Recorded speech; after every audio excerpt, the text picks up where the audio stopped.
இந்த வீடியோவில் நம்ம என்ன பார்க்க போகிறோம்னா, சிம்ம ராசிக்காரர்களுக்கு மே 2026 எத்தகைய ஒரு பலாபலன்கள் நிறைந்த ஒரு மாதமாக சயின்டிஃபிக் வேதிக் அஸ்ட்ராலஜி முறையில் எதையுமே மிகைப்படுத்தாமல், பரிகாரங்கள் அது மாதிரி மூட நம்பிக்கைகள் எல்லாம் போகாமல், ஒரு கிரகமும் ஒரு இடத்துல இருக்கும் பொழுது, ராசி அதிபதி ஒரு இடத்துல இருக்கும் பொழுது, மற்ற கிரகங்கள்லாம் ஆண்டு கிரகம் என்று சொல்லப்படுகிற குரு, சனி, ராகு, கேது, மாத கிரகங்கள் எல்லாம் ஒரு இடத்திலும் சஞ்சரிக்கும் பொழுது, பயிற்சி பெறும் பொழுது எத்தகைய ஒரு தாக்கத்தை சிம்மராசிக்காரர்களுக்கு மே 2026 கொடுக்க போகுதுங்கிறது துல்லியமாக பார்க்க போகிறோம். இப்போ பாருங்கள், மே மாதம் பிறக்கிறப்பவே பார்த்தீங்கன்னா ராசி அதிபதியாகிய சூரியன் எங்கே இருக்காரு அப்படின்னா உச்சம் பெற்றிருக்கிறார். உச்சம் பெற்று 9ஆம் இடத்தில் இருக்கிறார். ஏப்ரலில் வரைக்கும் உச்சம் பெற்றிருந்து மே 15ஆம் தேதி, அதாவது மே மாதம் பிறந்து செகண்ட் ஹாஃப் ஸ்டார்ட் ஆகும் பொழுது அவர் ரிஷபத்துக்கு வரார்.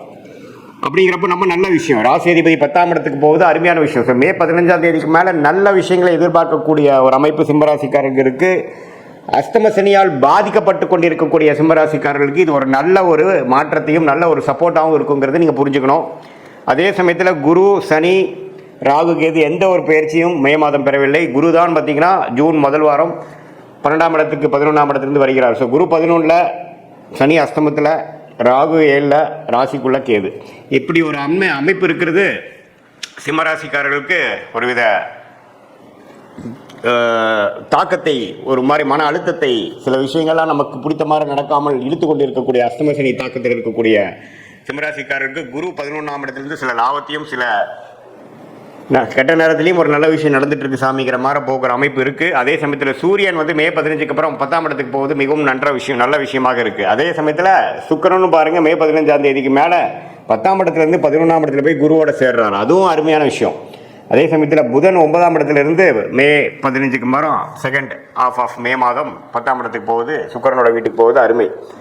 செவ்வாயும் பாருங்கள் 8ஆம் இடத்துல சனியோட சேர்ந்து பல பிரச்சனைகள் ஏப்ரல் மாதம் கொடுத்துட்டு இருந்த சிம்மராசிக்காரர்களுக்கு செவ்வாயில் வந்து 8ஆம் இடத்துலேருந்து 9ஆம் இடத்துக்கு மாறுறார். ஸோ அதுவும் எப்போ நடக்குதுன்னா மே 15 செகண்ட் ஹாஃபில் தான். ஸோ செகண்ட் ஹாஃபுக்கு அப்புறம் ஒரு நல்ல மாற்றத்தை கொடுக்கக்கூடிய ஒரு அமைப்பாக சிம்மராசிக்காரர்களுக்கு இருக்குதுங்கிறது நீங்கள் தெரிஞ்சுக்கணும். ஃபர்ஸ்ட் ஹாஃபில் ஒரு மாதிரியாக தான் இருக்கும், ஏன்னா சனி செவ்வாய் சேர்ந்துருக்கிறது நல்லதில்லை.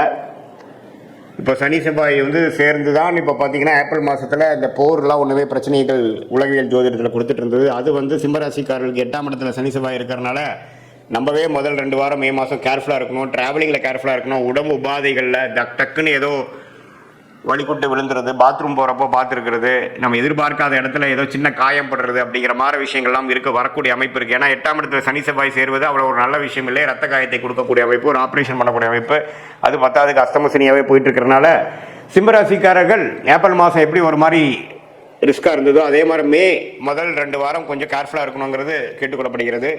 மற்றபடி மே 15க்கு மேலே கடைசி செகண்ட் ஆஃப், கடைசி 3வது 4வது வாரம் பார்த்திங்கன்னா நம்ம நல்ல மாற்றத்தை கொடுக்கக்கூடிய, இதுவரை சில தொந்தரவுகளும் பிரச்சனைகளும் கொடுத்துட்டு இருந்த சிம்மராசிக்காரர்களுக்கு ஒரு நல்ல முன்னேற்றத்தை, தொழில் முன்னேற்றம், வேலை முன்னேற்றம், நம்ம என்ன மாதிரி விஷயத்தில் இருக்கிறோமோ அதில் சில ரெகக்னிஷன், அதில் சில அச்சீவ்மெண்ட்ஸ், நல்ல டிரான்சிஷன் அப்படிங்கிற மாதிரி விஷயங்கள் பெறக்கூடிய ஒரு அற்புதமான ஒரு செகண்ட் ஆஃப் ஆஃப் மேவா சிம்மராசிக்காரர்களுக்கு இந்த அஷ்டம சனி நடுவில் நமக்கு ஒரு நல்ல அமைப்பு கிடைக்குது. அது ஜூன் மாதமும் தொடரும். சரி, இந்த மாதிரி மாற்றத்தை வந்து யாருக்கு எப்படி ஒரு தாக்கத்தை கொடுக்கணும், மாணவர்களுக்கு பார்த்தீங்கன்னா இதுவரை ஒரு மாதிரி டல்லாக இருந்து பெருசாக ஃபோக்கஸ் இல்லாமல் படிச்சுட்டு இருந்தவங்களுக்குலாம் நல்ல ஒரு ஃபோக்கஸு. அதே மாதிரி முதியோர்களுக்கு உடல் உபாதை, ஆப்ரேஷன்லேருந்து ரெக்கவர் ஆகுறதுல பிரச்சனை, மெடிசன் கரெக்டாக ஒர்க் ஆக மாட்டேங்குது, பேக் பெயின், முட்டு வலி, பெண்களுக்கெல்லாம் பார்த்தீங்கன்னா மாதவிடாய் பிரச்சனை, அடிவயிறு கோளாறு, யுட்ரஸ் ப்ராப்ளம், இது மாதிரிலாம் தொந்தரவு கொடுத்துட்டு இருந்ததுலேருந்து கொஞ்சம் மீண்டு வரக்கூடிய, கொஞ்சம் ரெக்கவர் ஆகக்கூடிய ஒரு அமைப்பாக மே 15க்கு அப்புறம் செகண்ட் ஹாஃப் ஆஃப் மே மாதம் கொடுக்குதுங்க.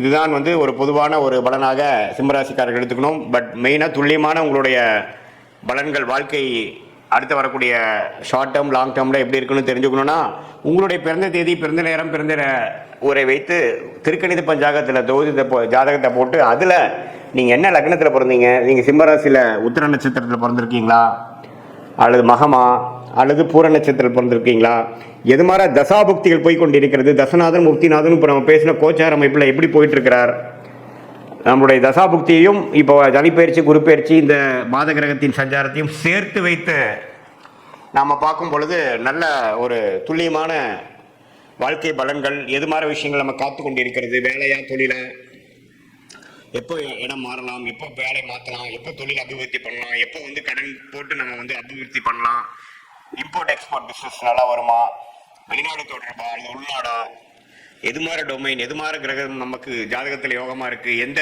ப்ராடக்ட்ஸ் நம்ம பண்ணா நல்லா இருக்கும், அரசு உத்தியோகமா அல்லது பிரைவேட் செக்டாரா, எது மாதிரி அமைப்புகள் இருக்கு, படிக்கிறதுக்கு நம்மளுடைய குழந்தைகள் மாணவர்கள் எது மாதிரி படிப்பு படிச்சா அவங்க நல்லா வரும், அவங்க வெளிநாடு யோகம் இருக்கா, அல்லது நம்மளுடைய ஓன் பிசினஸ் பண்ணக்கூடிய அமைப்பு இருக்கா, அதே மாதிரி இல்லத்தரசிகளுக்கெல்லாம் எப்போ அவங்களுக்கு ஒரு நல்ல நேரம் வருது, எப்போ அவங்க வீட்டை வசதிப்படுத்திப்பாங்க, எப்போ வண்டி வாகனம் வாங்கக்கூடிய அமைப்பு, வீடு வாங்கக்கூடிய அமைப்பு, சொத்து வாங்கக்கூடிய அமைப்பு, எப்போ நம்மளுடைய ப்ராப்பர்ட்டி விற்க முடியும், எப்போ உடல் உபாதைகள் குறையும், குழந்தை பேர் எப்போ நடக்கும், எப்போ இது எதிர்பார்த்து கொண்டிருக்க ஒரு 2-3 வருஷமா குழந்தை பேர் எதிர்பார்த்துட்டு இருக்கக்கூடிய சிம்மராசிக்காரர்களுக்கு எப்போ விடிவு காலம் வரும், எப்போ உடல் உபாதைகள்லேருந்து நம்ம மீண்டு வருவோம், அது எல்லாமே பார்த்தீங்கன்னா சயின்டிஃபிக் வேதிக் அஸ்ட்ராலஜி முறையில் எந்த விதத்திலும் மிகைப்படுத்தாமல் நம்மளுடைய ஒரு கிரகத்தோட அமைப்பு எப்படி, ஸ்தானபலம் எப்படி, திக்பலம் எப்படி, திருக்பலம் எப்படி, இந்த அமைப்பெல்லாம் நம்மளுடைய ஜாதகத்தில் எப்படி இருக்கு, இப்போ நடக்கக்கூடிய